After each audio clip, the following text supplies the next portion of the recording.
Então, aqui começando então a leitura do capítulo 2 do livro O Ouvido e a Vida, L'Oreille e la Vie, do Dr. Tomatis. Então, capítulo 2. Sozinho em Neuilly. Neuilly é o nome da cidade que ele morava. Todos os meus estudos não fiz no ensino médio ou instituto. Todo o meu conhecimento, toda a minha experiência de vida, não adquiri dentro das quatro paredes das salas de aula. Pelo contrário, parece-me que a maioria das coisas que realmente me moldaram e que hoje me permitem exercer uma profissão largamente baseada na psicologia, que me dão a oportunidade de prestar atenção ao que me dizem e ao que não me dizem, que me impulsionam a fazer extrapolações teóricas em trampolins cada vez mais sólidos, aprendi-os durante as férias escolares. A vida ao lado de meu pai, da qual já comecei a falar, permitiu-me então compartilhar aquela vida nos bastidores do teatro, tão rica em ensinamentos de toda espécie. Na esteira de um grande artista, não só assimilei o repertório, mas também integrei a psicologia dos cantores da época. Todos aqueles que se destacaram ao lado de Caruso e Gigli, não sei os nomes direito, hein? Vou falar aqui. Exacalé, Journet, Chipa, Tita Rufo, Pertile, Della Fonte, Fleta, Granier, Charral, Monavelli, Carpentier, etc. E seu público. Foi-se o tempo em que o teatro era uma das principais preocupações dos municípios. O rádio e o cinema ainda eram embrionários. Os esportes não eram tão populares quanto são hoje. Os fãs do bel canto e ópera, especialmente no sul da França, foram recrutados em todos os tipos de categorias socioeconômicas, socioprofissionais e socioculturais, de modo que havia uma amostra representativa da população como um todo. Então, naquela época ainda não tinha, né, outras coisas, então normalmente todas as pessoas frequentavam as óperas e assistiam às óperas de todas as camadas. Alguns sentiram um interesse tão apaixonado pela arte vocal que se tornaram verdadeiros especialistas. Eles conheciam a partitura, nota por nota, e podiam recitar o livreto palavra por palavra. Isso os tornava muito exigentes, ainda mais porque alguns deles também tinham uma grande índole natural e cantavam como amadores. Mais de uma vez assisti em Toulouse, Bordeaux ou em outros lugares a este incidente que se tornou lendário.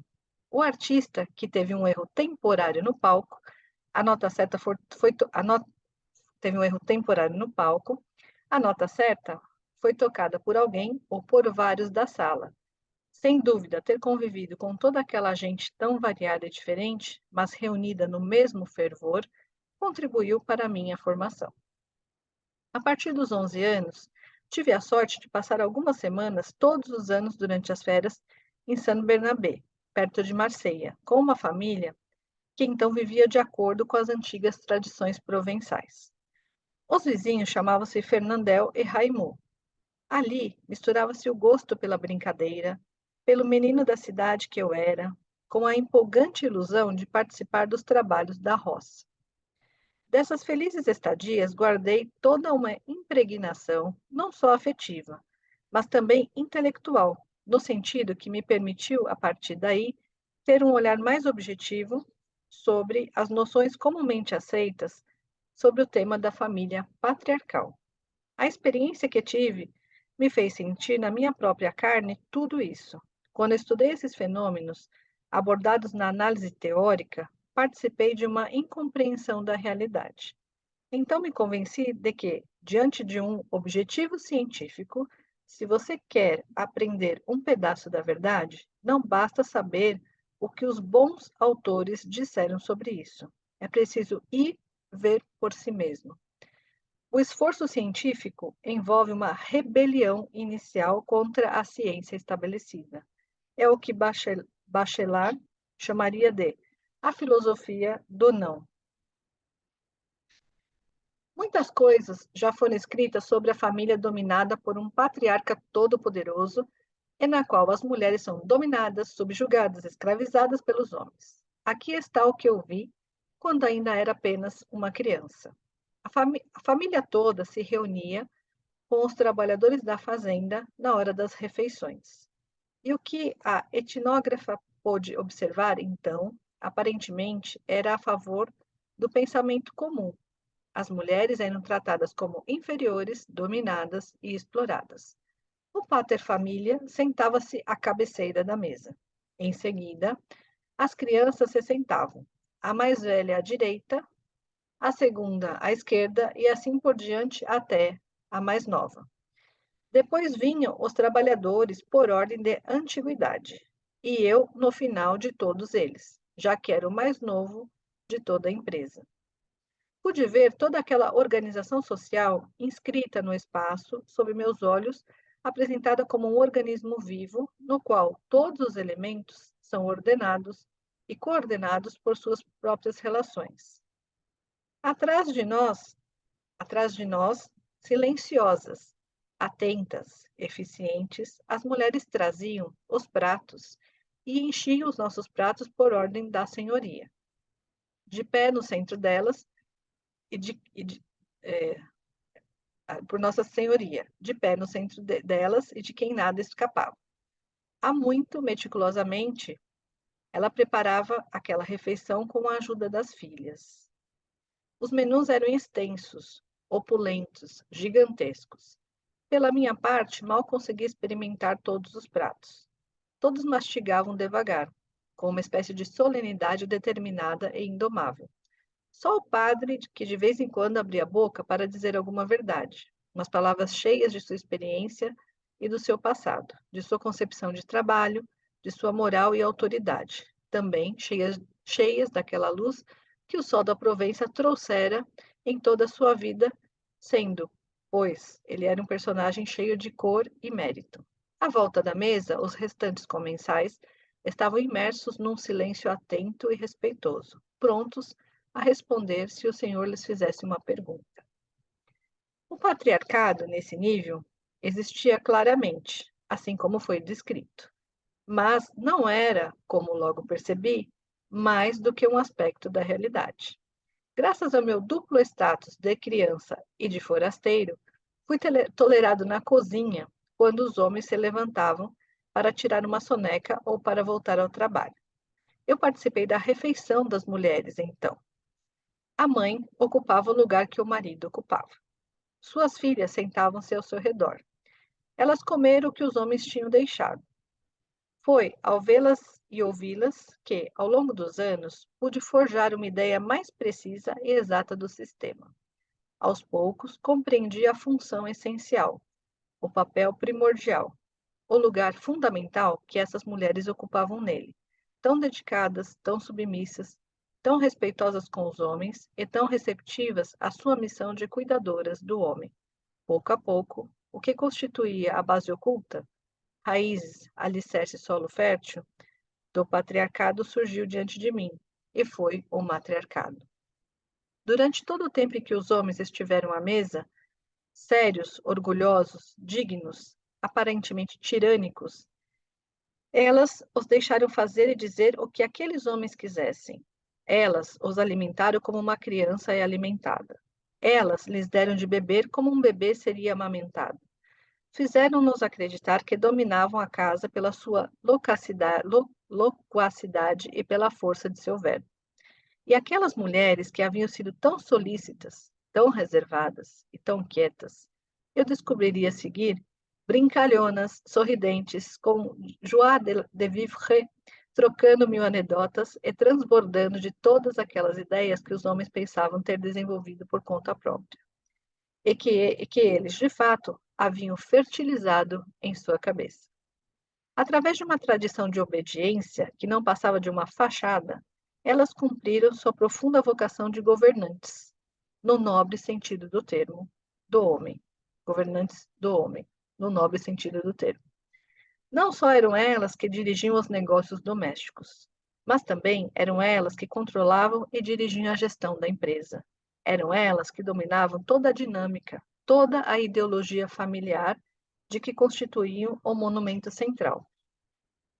Era um deserto, eram, de certo modo, a própria casa, o seu coração palpitante e os limites robustos. No fundo, a atitude dos homens, incluindo o seu sexismo, como dizem hoje, não era nada mais do que as mulheres queriam que fosse. Quanto ao seu discurso, Quanto ao seu discurso, ele subiu, foi construído a partir dos alicerces que elas lançaram. Em suma, aquilo que se chamava de estrutura patriarcal da arcaica família provençal, e, portanto, da família greco-latina, não era uma estrutura, mas um imaginário superficial, uma pura farsa, mais uma vez estabelecida pelas mesmas mulheres.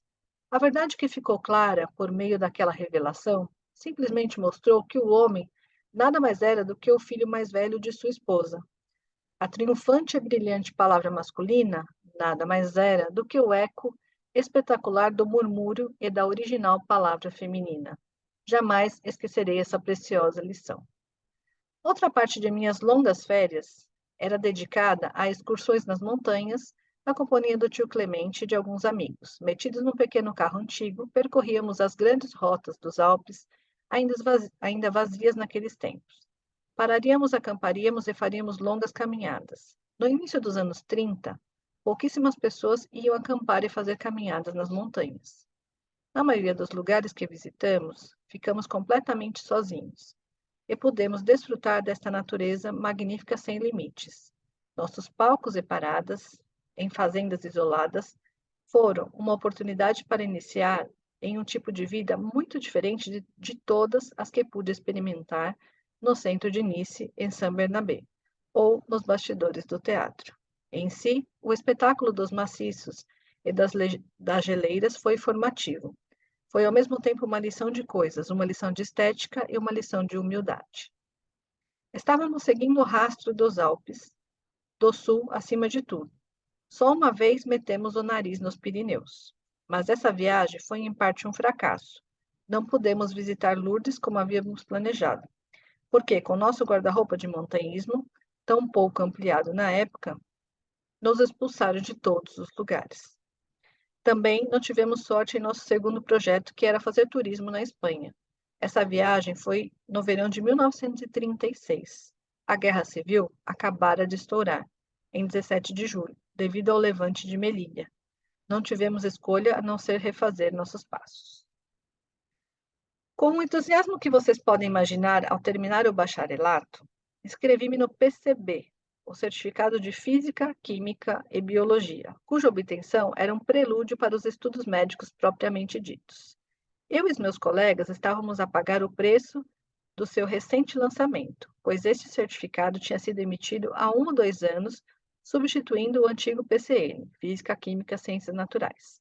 A minha sede de conhecimento, até a minha impaciência, bem como a fé que agora tinha na minha capacidade de trabalho e de integração, tivera bastante oportunidade, tivera bastante oportunidade de o constatar durante os meus anos de liceu, sugeriram que não parasse por aí.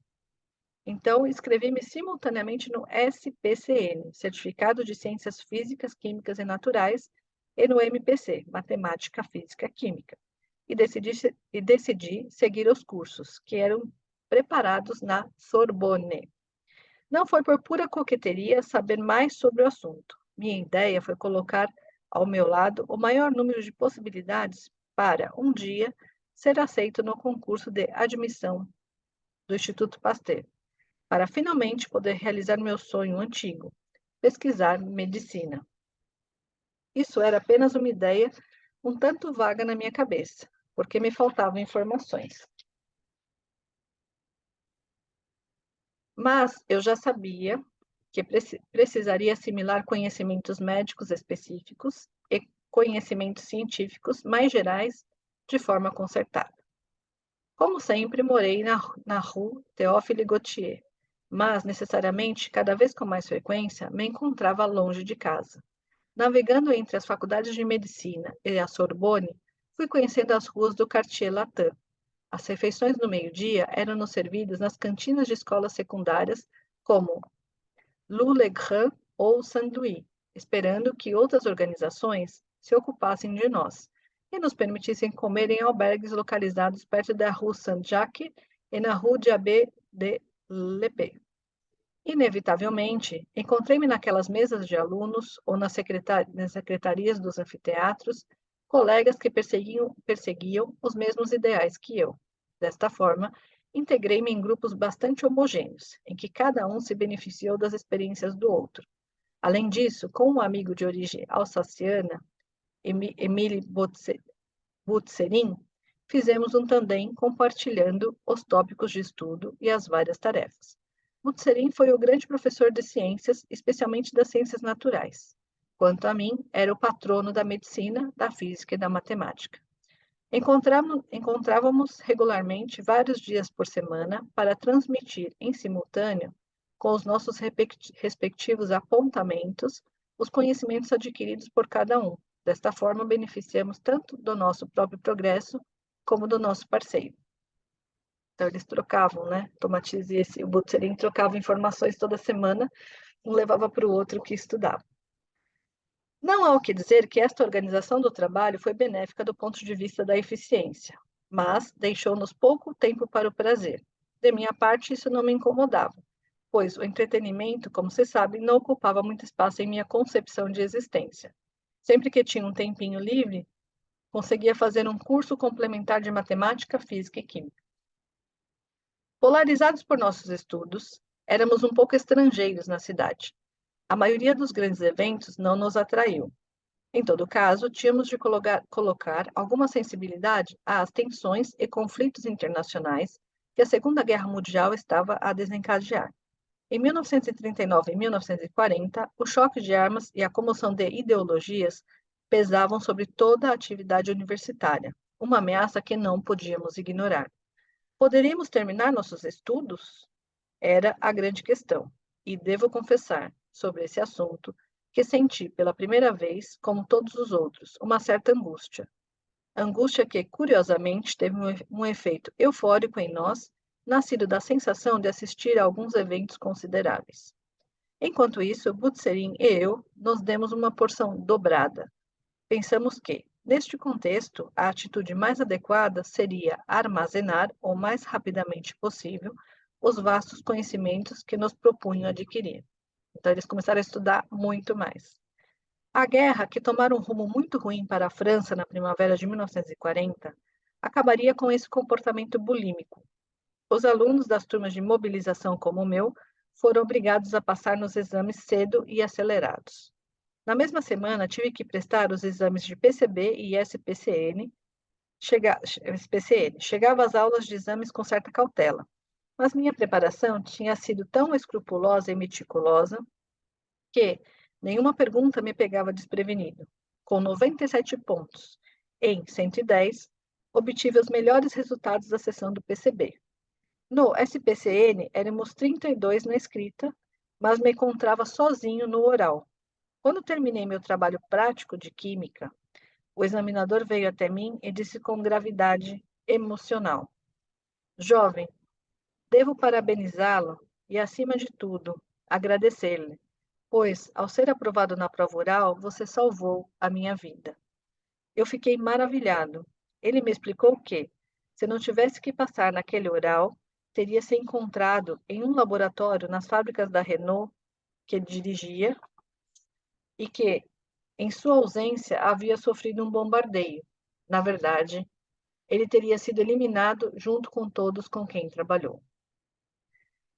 No SPCN, tirei nota 210 pontos em 230. Fiquei sabendo desses resultados na mesma hora que recebi minha ficha de mobilização. Ele insistiu para que eu me apresentasse a Insinjo o mais rápido possível. Fiquei muito surpreso e até intrigado, pois aquele nome evocava para mim uma cidade da Bélgica ou da Holanda. Eu não entendia porque estava sendo enviado para uma região que estava completamente nas mãos do inimigo, especialmente eu, cujo treinamento militar e habilidades guerreiras eram além da mediocridade. Eu estava convencido de que nem chegaria ao meu destino, até que me disseram que Isinjo estava localizado no meio do maciço central. E fui lá, e eu fui lá, e eles me pararam no caminho, perto de Clermont-Ferrand, Recebi ordens de seguir uma daquelas colunas que então eram amplamente vistas nas estradas da França. Em Cassel-sur-Lyon, ficamos um tempo com todo o grupo em uma fábrica de chapéus confiscada. Como todos os recém-chegados, tive que passar nos testes de seleção habituais. A operação foi realizada ao som de Manu Militari, trocadilho intencional. Eles se contentaram em classificar os recrutas com base em seu nível escolar, ou, eventualmente, universitário, procedendo da seguinte forma: quem tem um certificado de estudos? Os jovens indicados levantaram as mãos. Outros, os analfabetos, os ignorantes, foram postos de lado e continuaram a subir na hierarquia dos diplomas. Quem tem o grau de bacharelado elementar? E assim por diante. Como eu não havia passado no certificado de estudos, isso não acontecia com muita frequência entre os alunos do ensino médio, não pude levantar a mão e fui inevitavelmente colocado no outro grupo, sem permissão para explicar que era solteiro e mesmo tinha 2 cursos universitários. Imagina, né? Então ele, por ele não levantar a mão que ele tinha feito, né, o colégio básico, colocar ele no grupo de como se não tivesse feito universidade nada. Ele tinha 2 cursos universitários. Para diferenciar entre os simples maus alunos e os irrecuperáveis, as pessoas da minha categoria foram submetidas a um ditado e a alguns exercícios elementares de cálculo. O ditado poderia ter me salvado, mas o cálculo acabou me afundando. Nesse assunto, sempre fui imperdoavelmente tolo. Como muitas pessoas acostumadas com abstrações, sou muito distraído, isto é, de fato, muito atento a outras coisas. Eu gostei dessa definição para quando a gente é muito distraído, né? A gente é atento, a gente, né, na verdade, a gente é atento a outras coisas. Assim, acumulei erros operacionais e assim o exército acabou me considerando, se não como um total analfabeto, pelo menos como um completo estúpido. De resto, não tenho um gosto ruim, porque isso me permitiu viver uma experiência humana excepcional, que não teria sido possível se minhas faculdades tivessem sido cuidadas. Não tendo pedido, não tendo pedido para pertencer ao corpo sanitário, fui colocado na infantaria sem mais delongas. Encontrei ali, entre as chamadas inteligências limitadas, na verdade, os evadidos da escola, todo tipo de elementos pitorescos e personagens interessantes. A maioria dos meus camaradas era originária dos subúrbios de Paris. Na vida civil, trabalhavam em fábricas, em emprego muitas vezes difíceis e obviamente não qualificados. Compreendi no contato com eles até que ponto minha própria adolescência foi protegida. Por muito tempo, eles lutaram com a vida e não apenas com livros e roupas. Eles carregavam as cicatrizes. Eles haviam derivado uma certa filosofia de existência, da qual aproveitei, pois abriram meus olhos para um universo que, para mim, era totalmente novo e, portanto, extraordinário. Até então, as circunstâncias da vida não me permitiam aproximar-me daquele meio, e menos ainda trocar com os meus representantes. Agora eu poderia compensar. Eu estava assistindo com os olhos bem abertos, ouvindo com todos os meus ouvidos. Reencontrei minha antiga vocação de observador. Como todos com quem tive relacionamentos de longo prazo, esses jovens trabalhadores serviram, sem saber, como professores de psicologia. A minha passagem pelas bandeiras não fez de mim um bravo guerreiro, mas através destes contatos, com o conhecimento de uma realidade psicossocial, forneceu-me uma rica bagagem de elementos vividos, captados ao vivo, que muito provavelmente me teriam feito falta mais tarde no nível prático, se eu não tivesse tido a sorte de pegá-los naquele momento.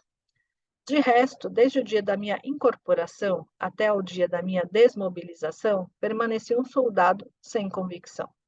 Talvez seja porque eu me lembrava muito bem dos discursos pacifistas dos meus avós. Talvez seja porque seja como for, mostrei-me como um soldado mesquinho. Com base em critérios misteriosos, eles me transformaram em atirador nas patrulhas de reconhecimento. Eles me apontaram uma metralhadora. A única coisa que me lembro é que era excessivamente pesada e desconfortável para o meu gosto. Nunca soube transportá-la. de um lugar para o outro sem fazer bagunça. Correr, rastejar na lama, pular no matagal ao anúncio de um hipotético inimigo. Eu fiz. Todas essas ações sem ardor e sem desejo.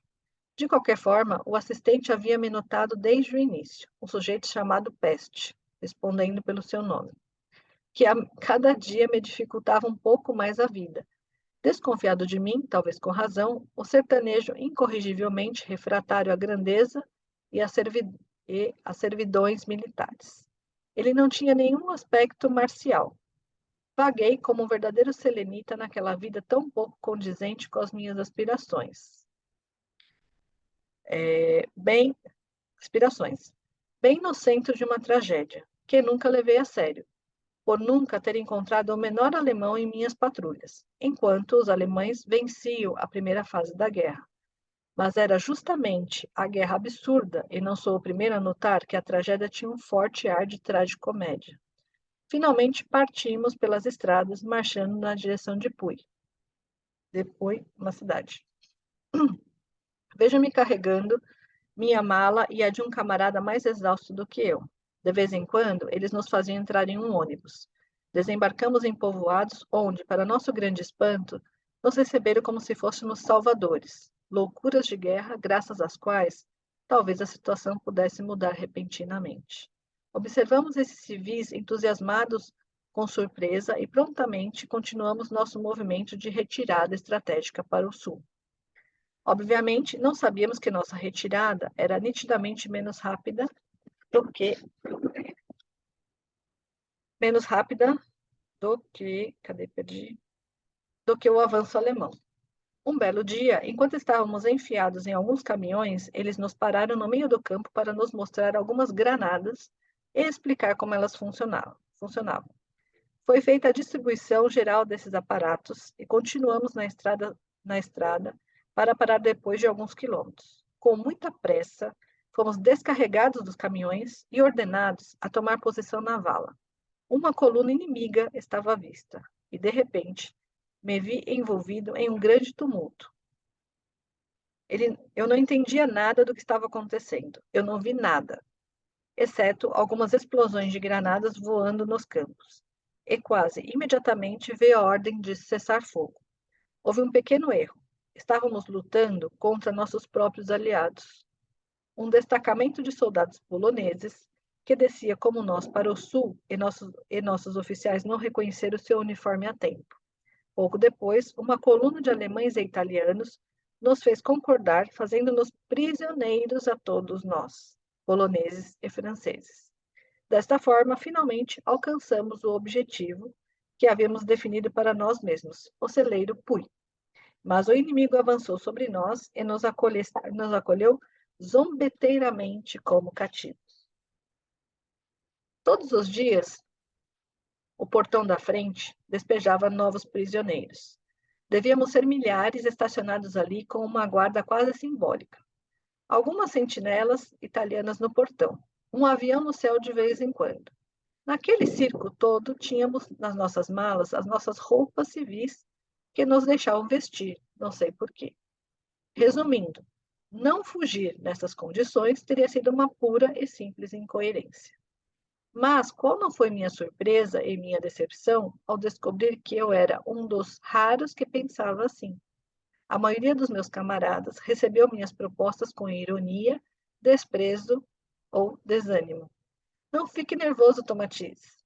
Eles me responderam. A guerra acabou. Estamos aqui bem descansados, tranquilos e protegidos.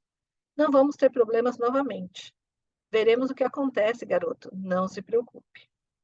Meus argumentos não foram respondidos por mais do que um pequeno grupo de homens, entre os quais havia uma maioria de seminaristas.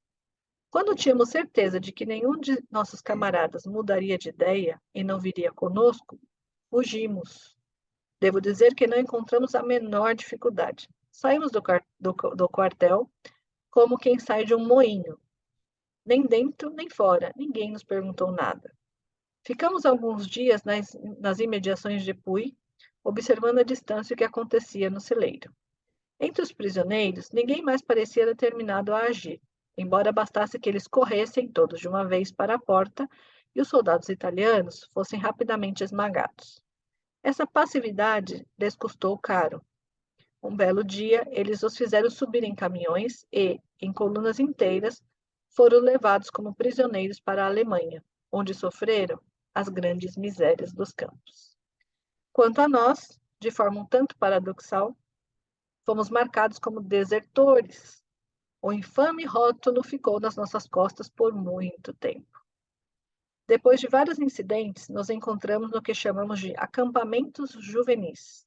Tive a sorte de ser enviado sempre nas proximidades de Puy, para um lugar maravilhoso, uma pequena cidade que caía em um vale com elevações abruptas, formado por colunas de basalto.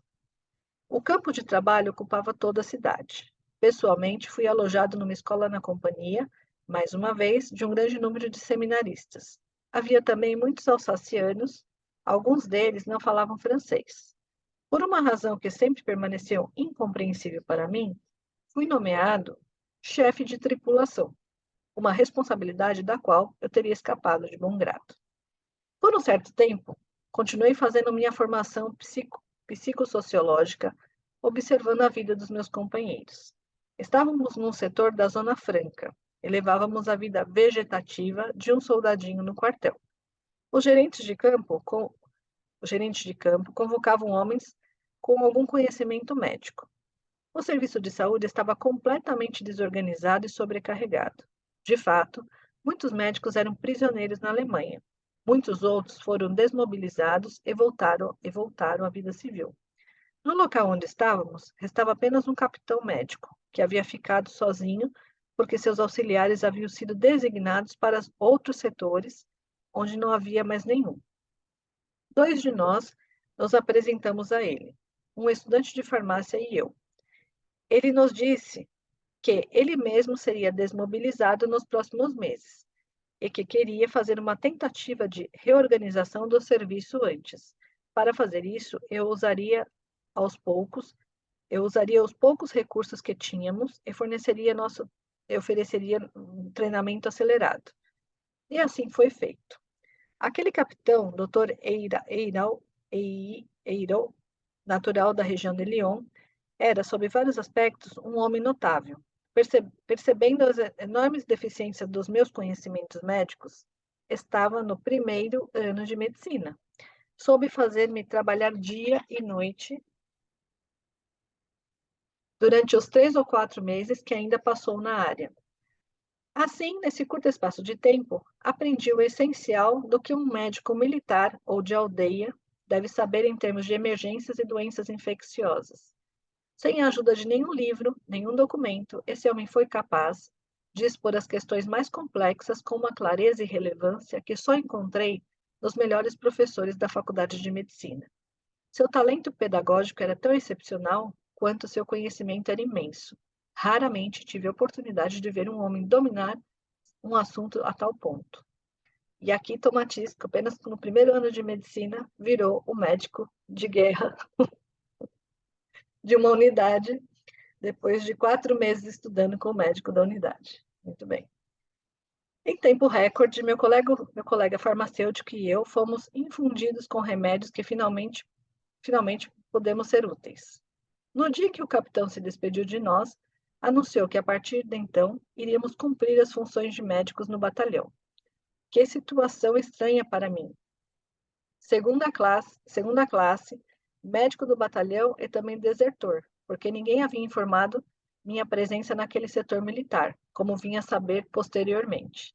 Fiz o que pude no meu novo emprego. Essa situação continuou até que fui designado para outro acampamento juvenil localizado na área de Cluny, em Saône-et-Loire, e colocado sob o comando do que mais tarde se tornou